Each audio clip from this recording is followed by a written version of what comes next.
Dear friends, है ना। आज अपन पढ़ने जा रहे हैं कक्षा 10वीं ओपन परीक्षा, जो कि सभी स्टेट में हर साल बच्चे अप्रैल महीने में दिलाते हैं वार्षिक पेपर, है ना। उसकी तैयारी के लिए आप लोग मेरे वीडियो को बिल्कुल देखिए और उसको समझिए। देखिए, ज़्यादा कठिन नहीं होता है कोई भी सब्जेक्ट। यदि उसको समझ कर लिखा जाए तो आपको ज़्यादा पढ़ने की आवश्यकता नहीं होगी। यदि जो बच्चे वीडियो देखते हैं और उसको समझ कर लिखते हैं तो उनको ज़्यादा पढ़ने की आवश्यकता नहीं पड़ेगी, है ना। तो अपन स्टार्ट करने वाले हैं आज अध्याय 2, है ना। उद्योग और वाणिज्य। उद्योग और वाणिज्य को आज हम लोग समझने वाले हैं। तो देखते हैं, कुछ 5-6 प्रश्न इंपॉर्टेंट है इस अध्याय में, उसको अपन कराने जा रहे हैं।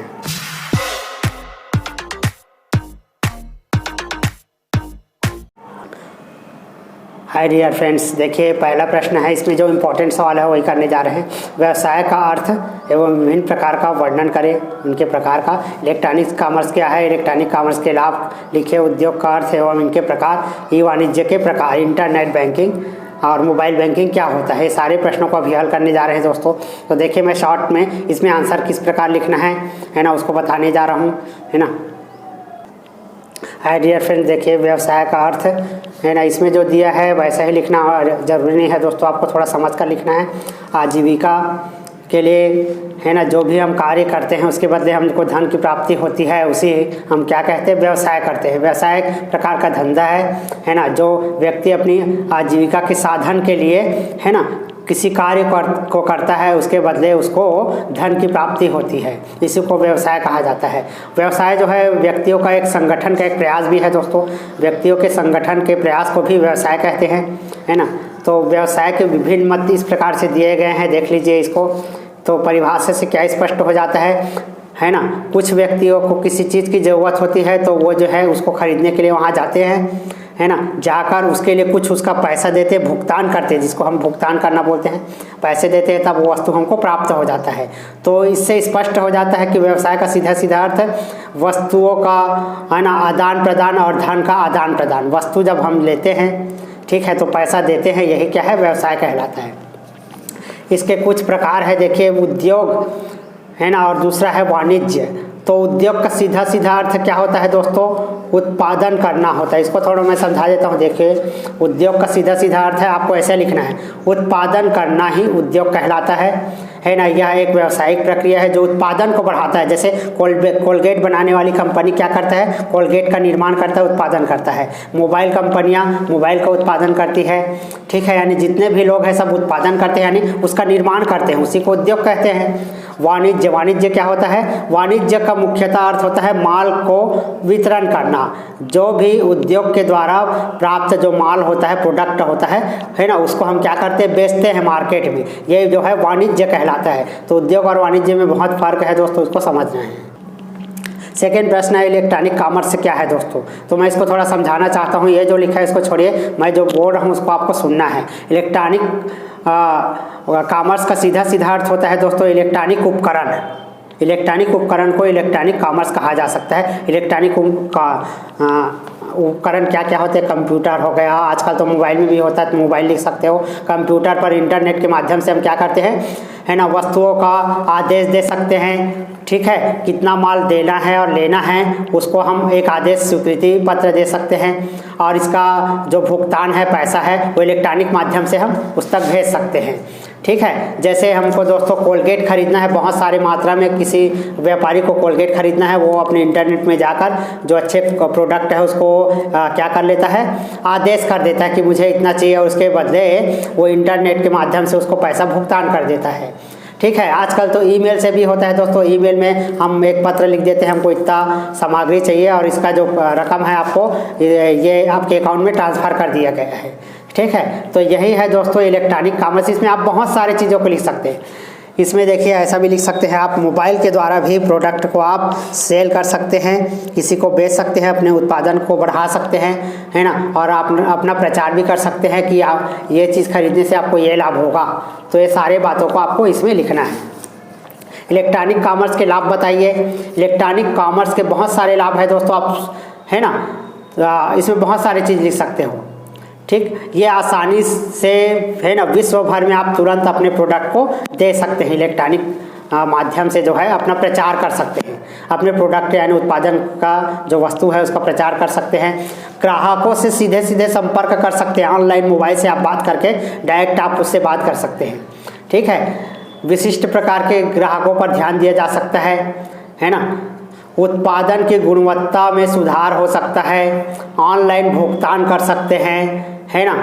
और छोटे छोटे मध्यम जो व्यापारी है व्यवसायों को समान अवसर मिलता है इसमें लागत में कमी भी आता है, ठीक है। ये सारे चीज़ जो है इलेक्ट्रॉनिक कॉमर्स के लाभ है जिसको आपको लिखना है। ई वाणिज्य के प्रकार कौन कौन से हैं दोस्तों? ई वाणिज्य है ना, तो इसको देख लेते हैं। B2B लिखा है। B2B क्या होता है? बिजनेस टू बिजनेस, व्यवसाय से व्यवसाय करना, ठीक है। कंपनी एक दूसरे के साथ व्यवसाय करती है जिसे उत्पादक वितरक को विक्रय करता है और थोक व्यापारी फुटकर व्यापारी को विक्रय करते हैं। इसको बिजनेस टू बिजनेस बोलते हैं, B2B का अर्थ है। अब यहाँ पर दूसरा है व्यवसाय से उपभोक्ता, बिजनेस टू कस्टमर, है ना। यहाँ पर जब उत्पादन हो जाता है वस्तुओं का तो हम क्या करते हैं, उपभोक्ता तक उसको पहुँचा सकते हैं, सामान्य जनता को माल बेच सकते हैं, यही है बिजनेस टू बिजनेस। C2B यानी क्या होता है? उपभोक्ता से व्यवसाय। उपभोक्ता यानी C फॉर कस्टमर और B फॉर क्या हो गया? बिजनेस, है ना, बिजनेस। तो कस्टमर टू बिजनेस, तो यहाँ पर एक उपभोक्ता बजट के साथ अपनी परियोजना ऑनलाइन भेजता है तथा कुछ ही घंटे में कंपनियां आवश्यकता को पूर्ण कर देती है। जैसे आपने देखा होगा अमेजन वगैरह जो होता है उसमें आप ऑर्डर करते हैं, है ना, आपको वस्तु मिलता है, उसके बदले आप पैसा देते हैं, यही है C2B। इसके बाद है दोस्तों उद्योग का अर्थ क्या होता है? विभिन्न प्रकार का, इनके प्रकार का चर्चा करना है। तो मैंने पहले ही बताया उद्योग का अर्थ होता है वस्तुओं का उत्पादन करना, उसका निर्माण करना, ठीक है। इनको हम बोलते हैं उद्योग कहते हैं। अब उद्योग बहुत सारे प्रकार के होते हैं दोस्तों, जैसे उदाहरण के लिए हम ले लेते हैं कपड़े का। एक कपड़े का व्यापारी कारखाने में सूती वस्त्र उद्योग के अंश है ना। सीमेंट बनाना जो है कारखाने का उद्योग का एक अंश है। कोलगेट बनाना, ठीक है।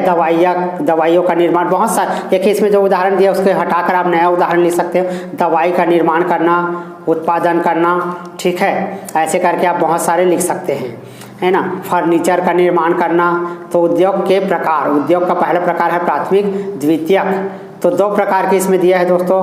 प्राथमिक उद्योग किसे कहते हैं? देख लीजिए, प्राथमिक होता है भूगर्भ से पदार्थ निकलना, तब भूगर्भ, समुद्र तल, पृथ्वी तल से पदार्थ निकलने संबंधी क्रिया को निष्कर्ष उद्योग कहते हैं। जननिक उद्योग, इन उद्योग में पौधों तथा पशुओं का विशिष्ट किस्मों का उत्पादन किया जाता है। तो प्राथमिक उद्योग जो होता है दोस्तों, भूगर्भ से जो भी चीज़ें निकलती है ना, उसको हम प्राथमिक उद्योग के अंतर्गत ले सकते हैं। द्वितीयक उद्योग क्या होता है? यहाँ पर निर्माण उद्योग है। द्वितीयक यानी कि जो कच्चा माल होता है उसके द्वारा हम नया माल तैयार करते हैं, ये द्वितीयक उद्योग हो गया। रचनात्मक उद्योग, है ना, जैसे बांध हो गया, पुल हो गया, हम इसका निर्माण करते हैं ना, भवन बनाते हैं, पुल बनाते हैं, तो ये रचनात्मक उद्योग हो गया, रचना करते हैं, उसको बनाते हैं, ठीक है। तो ये हो गया। इस आगे देखते हैं। देखिए दोस्तों, अगला प्रश्न है व्यवसाय के रूप में हम अपने व्यवसाय के लेन देन के लिए किन सहायक चीज़ों का उपयोग करेंगे? प्रश्न है, तो मैंने आंसर बनाया इसका। व्यवसाय के रूप में हम अपने व्यवसाय के लेन देन के लिए, है ना, निम्नलिखित सहायकों का उपयोग करेंगे। यानी हम व्यापारी हैं और व्यापार, एक जो व्यापारी होता है वो किन किन चीज़ों का उपयोग करता है ना। जैसे कि पहला है परिवहन। परिवहन मैंने पॉइंट दिया है ना। तो यहाँ पर एक व्यापारी जो है अपना जो माल है उसको तैयार करता है, प्रोडक्ट बनाता है। तो बनाने के बाद दोस्तों उसको अपने आसपास ही बेचेगा क्या? वो नहीं बेच सकता ना, उसको तो पूरे देश में प्रचार करना है ना। तो क्या करता है? वायुयान हो गया, वायुयान यानी कि जहाज के माध्यम से, है ना, पानी जहाज के माध्यम से, रेलगाड़ियों के माध्यम से अपने माल को देश के विभिन्न स्टेट तक और विश्व के विभिन्न देशों तक पहुंचाएगा। इसी को हम बोलते हैं परिवहन। तो इसके अंतर्गत आप इसी प्रकार आंसर लिख सकते हैं। मेरा जो स्पीच है उसको सुनिए और खुद से कॉपी में लिखने का प्रयास करें। भंडारण दूसरा है, जो हम प्रोडक्ट तैयार करेंगे यानी माल तैयार करेंगे दोस्तों, उसको रखने के लिए क्या चाहिए? हमको जगह भी तो चाहिए, जिसको हम सिंपल भाषा में गोदाम भी कहते हैं। तो हमको गोदाम की आवश्यकता पड़ेगी, है ना, अपने भंडारण के लिए। तीसरा है बीमा। भंडार करके हम बहुत सारी चीज़ों को रख लिए अपने गोदाम में बनाकर, ताकि भविष्य में आवश्यकता हो तो हम दे सके। तो यदि उसमें आग लग गया या पानी से भीग गया और प्रोडक्ट खराब हो गया तो हम उसका एक बीमा तैयार करके रखते हैं ताकि हमको है ना उसका जो नुकसान हुआ है वो हमको मिल सके, यही होता है बीमा। विज्ञापन, हम अपना प्रोडक्ट बना दिए, कोलगेट बना दिए, टूथपेस्ट बना दिए, सब बना दिए और अपने गोदाम में रख दिए तो क्या वो बिकेगा? क्या नहीं बिकेगा। हम क्या करेंगे? टीवी के माध्यम से, नेट के माध्यम से, यूट्यूब के माध्यम से अपने सामान का प्रचार करेंगे, अपने प्रोडक्ट को बेचने के लिए प्रचार करेंगे। तो प्रचार करना ही विज्ञापन कहलाता है। बैंकिंग यानी कि पैसे का जो लेन देन होता है, एक व्यवसायी जो है अपना प्रोडक्ट बेचेगा उसको पैसा मिलेगा, इतने सारे धन को कहाँ रखेगा वो? तो सबसे बड़ा माध्यम होता है बैंक। अपना जितना भी धन राशि है वो अपने बैंक में जमा करके सुरक्षित रख सकता है ताकि कभी उसको ज़रूरत हो तो निकाल सके। तो ये सारे पॉइंट को मैंने समझा दिया दोस्तों। देखिए इसमें आंसर ऐसे लिखा हुआ है, इसको भी आप लोग स्क्रीनशॉट करके नोट कर सकते हो, लेकिन गाइड की अपेक्षा मैंने जो स्पीच दिया है उसको आप लोग करेंगे, है ना। मैंने स्पीच कम दिया है, ऐसा लग रहा होगा, आप लोग ध्यान से सुनना, स्पीच बहुत लंबा था, उसको सुनेंगे और आप कॉपी में नोट करेंगे दोस्तों तो आपसे अच्छे से हो जाएगा। फिर भी यदि आपको समझ में नहीं आता है तो मैं इसका PDF फाइल डाल दूँगा।